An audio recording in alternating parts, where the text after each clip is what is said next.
రెడ్డి సామాజిక వర్గంలో మేము పుట్టినందు మాత్రానే మీకే ఓటు వేయాలి తరతరాలని ఎక్కడా లేదండి. అది కరెక్ట్ కూడా కాదండి. సార్ నమస్తే, మీ పేరు సార్? వాకా వీరారెడ్డి. సార్ ఏం చేస్తారు? మేము రియల్ ఎస్టేట్ బిజినెస్ చేస్తామండి.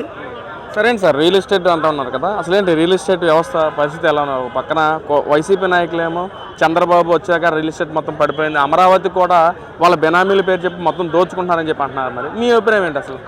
లేదండి, ఈ రియల్ ఎస్టేట్ పరిపాటానికి కారణం కూడా జగన్మోహన్ రెడ్డి గవర్నమెంటేనండి.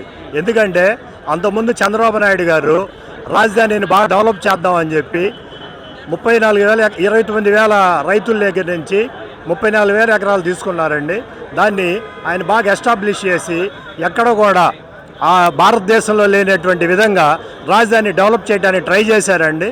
తర్వాత వచ్చినటువంటి జగన్మోహన్ రెడ్డి గారు దాన్ని శ్మశానం అని చెప్పి దేనికి పనికిరాదని చెప్పి నిర్వీర్యం చేశారండి. ఈ రోజున రియల్ ఎస్టేట్ పరిపాటానికి కారణం కూడా గత గవర్నమెంటేనండి. ఇప్పుడిప్పుడే చంద్రబాబు నాయుడు గారు పుణ్యమా అని చెప్పి రాజధానిలో వెలుగు వస్తుందండి. దీనివల్ల ముందు రోజుల్లో కూడా బాగా రియల్ ఎస్టేట్ వ్యాపారం ఇంకా పుంజుకునిద్దండి. అంటే సార్ పక్కన ఈ రోజున ఇంధన సమస్య గురించి మాట్లాడుకున్నట్లయితే, ఆయిల్ గురించి మాట్లాడుకున్నట్లయితే, కూటమి ప్రభుత్వ నాయకులు వచ్చిన తర్వాత ఈ విధంగా సామాన్యులు మొత్తం విసిగిపోతూ ఉన్నారు. గతంలో జగన్మోహన్ ఉన్నప్పుడు కరోనా టైంలో కూడా ఈ విధంగా ఇబ్బంది పడలేదు, కానీ కూటమి ప్రభుత్వం తర్వాత ఇబ్బంది పడుతూ ఉన్నారని చెప్పి అంటున్నారు. సార్ మరేంటి సార్, అసలు ఈ ఆయిల్ అనేది మనం బేసిక్గా ఆలోచించాలంటే అసలు కూటమి ప్రభుత్వానికి కానీ ఎవరికి సంబంధం లేదండి. ఇదేంటి, ఒక ఇరాన్ అమెరికా యుద్ధం వల్ల అక్కడ హార్మోజ్ జలసంధిలో నౌకలు ఆగిపోయినా కూడా రేట్లు పెంచకుండా శ్రీ నరేంద్ర మోడీ గారి యొక్క అనుసంధానంతో చంద్రబాబు నాయుడు గారు ప్రతిరోజు దాని మీద ఒక రివ్యూ మీటింగులు చేస్తూ కలెక్టర్లు కానీ ఎస్పీలు కానీ అందరూ వెళ్ళి ఆయిల్ బంకులు కాడ చెక్ చేయబట్టే ఈ రోజున ప్రతి సామాన్యుకి కూడా ఇబ్బంది లేకుండా ఆయిల్ దొరికే పరిస్థితి వస్తుందండి. ఇక్కడ ఏ అభివృద్ధి జరిగినా కానీ వైసీపీ గవర్నమెంట్ వాళ్ళు పని పాట లేకుండా నిందించడం అనేది చాలా పొరపాటు అండి. అంటే ఈ రోజున ఇంధనం ఇవ్వలేని చంద్రబాబు రాష్ట్రానికి డెవలప్మెంట్ చేస్తాడు, కమ్యూనిస్ట్ తీసుకొస్తాడని చెప్పి ఎలా నమ్ముతారు సామాన్య ప్రజలని చెప్పి కూడా సజ్జల రామకృష్ణారెడ్డి మాట్లాడుతున్నాడు. మరి సార్, ఈ సజ్జల రామకృష్ణారెడ్డి గారు ఈ రోజున ఇన్ని చెప్తున్నారే, వాళ్ళ గవర్నమెంట్లో వాళ్ళు ఏం చేశారండి? ఈ రోజున ఆయిల్ లేకపోతే చంద్రబాబు నాయుడు గారు ఆర్టీజీఎస్ ఆఫీసులో కూర్చొని 24 గంటల్లో ప్రతి బంకులో కూడా సామాన్యుడికి ఆయిల్ అందుబాటులోకి వచ్చేటట్టు చేశారండి. అది ఆయన యొక్క కృషి ఫలితం. విజనరీకి మనం గొప్పతనంగా చెప్పుకోవాలండి. ఈ సజ్జల రామకృష్ణారెడ్డి గారు ఎక్కడో కూర్చొని చెప్పడం కాదండి, మీరు పబ్లిక్లోకి రండి, పబ్లిక్లో నిరూపించండి. పబ్లిక్లో ప్రతి బంకు దగ్గర కూడా ఈ రోజున అధికారులు కానీ కలెక్టర్లు ఎస్పీలు వచ్చేటువంటి పరిస్థితి వచ్చిందండి.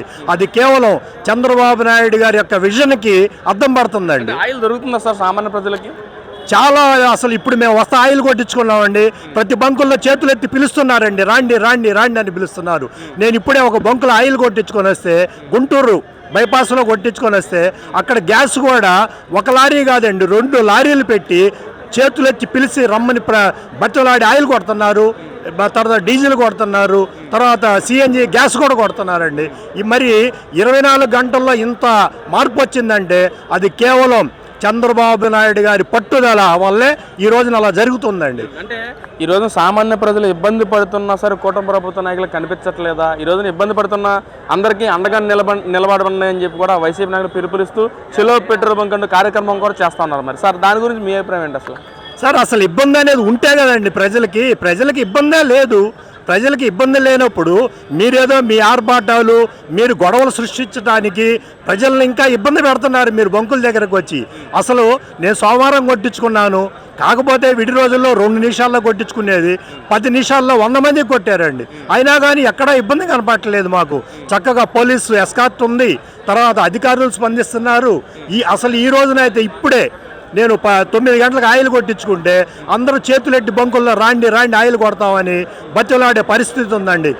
బాగా జరిగేటువంటి విధానాన్ని ఈ వైసీపీ వాళ్ళు లేనిపోయిన అపోహలు పెట్టుకొని ఇబ్బందులు పెట్టి వాళ్ళ ద్వారానే ప్రజలు ఇబ్బందులు పడుతున్నారు, కానీ కూటమి ప్రభుత్వం వల్ల ఎలాంటి ఇబ్బంది లేదండి. సరేంటి, అసలు రెడ్డి సామాజిక వర్గం అంటేనే జగన్మోహన్ రెడ్డి గారు సానుభూతి పరులు అని చెప్పి చాలామంది వ్యాఖ్యలు చేస్తున్నారు. సార్ మీ అభిప్రాయం దాని మీద? సార్, ఇప్పుడు రాజ్యాంగంలో ఒక ప్రాంతీయ పార్టీకి కానీ జాతీయ పార్టీకి కానీ ఈ పర్టికులర్ క్యాస్ట్ వాళ్ళు, ఈ కులం వాళ్ళే ఓట్లు వేయాలి రాజ్యాంగంలో లేదు కదండి. అది మా పర్సనల్ అభిప్రాయం. ఒకసారి మీరు అడిగారు, మేము ఓట్లు వేసాం కాదనలేము. ఈ రోజున మీ పరిపాలన మీద మాకు ఇబ్బంది కలిగింది కాబట్టే మేము ఇంకో పార్టీకి ఎన్నుకుంటున్నాము. దానివల్ల రెడ్డి సామాజిక వర్గంలో మేము పుట్టినందు మాత్రానే మీకే ఓటు వేయాలి తరతరాలని ఎక్కడా లేదండి. అది కరెక్ట్ కూడా కాదండి. మేము ఒక ఎడ్యుకేటెడ్గా చెప్తున్నాము, మాకు పరిపాలన అవసరం, మాకు డెవలప్మెంట్ అవసరం. మీరు డెవలప్మెంట్ చూపించలేకపోయారు కాబట్టి మేము పక్క పార్టీ వైపు వెళ్తున్నాము అండి. రేపు ముందు కూడా అది ఆ మాట చెప్తే మీరు ఈ రోజున ఆంధ్రప్రదేశ్లో ఉండకుండా ఎక్కడో బెంగళూరులో ఉండి ఎప్పుడో ఒకసారి వస్తున్నారు, వెళ్ళిపోతున్నారు. మా రక్షణ మేము చూసుకుంటున్నామండి. అంతేకాని మాకు కావాల్సిందేంది మా అభివృద్ధి, మా సెక్యూరిటీ, మా పిల్లల భవిష్యత్తు అనేది మాకు చాలా ముఖ్యమండి.